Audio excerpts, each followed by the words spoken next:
Hello.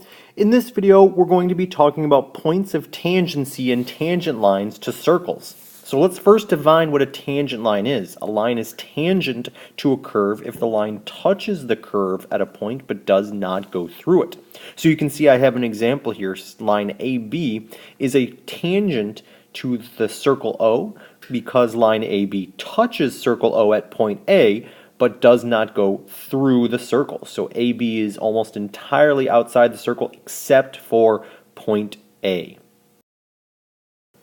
One very useful piece of information that goes with this is the fact that a radius to the point of tangency is perpendicular to the tangent line at that point of tangency. And so what that means is if I were to draw in segment OA, so there's my radius OA, that is going to make a right angle with the line AB.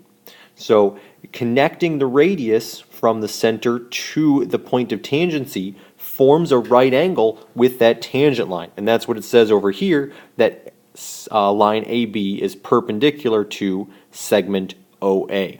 Let's use that information. In this slide, we have some circle P, and it has a tangent segment drawn to it, RQ. PR is labeled as 12 units.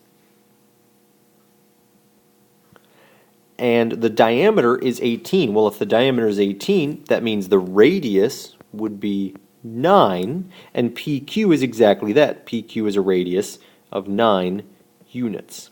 And what we want to do, we're asked to find RQ, and so I will call that X. That's what we're looking to find.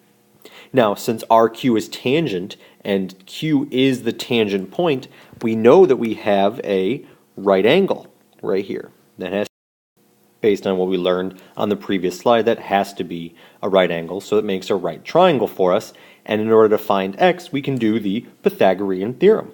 And so we would set up 12 is our hypotenuse here, so we would have X squared plus 9 squared would equal 12 squared. And so then to solve, X squared plus 81 is equal to 144. If we subtract both sides by 81, we're going to get X squared equals 144 minus 81 gets me 63. We'll square root both sides, and so X will equal, and now if I want to simplify the square to 63, 3 and 21 go in, 3 and 7 make 21, so we have a pair of 3's. So simplified, it is 3 times the square root of 7. So that's what X would be, based on doing the Pythagorean theorem. Okay, so that's the big news. If we have a tangent line, the radius is perpendicular to that tangent line at the point of tangency. Okay, we'll do more work with this in class. For now, we are done.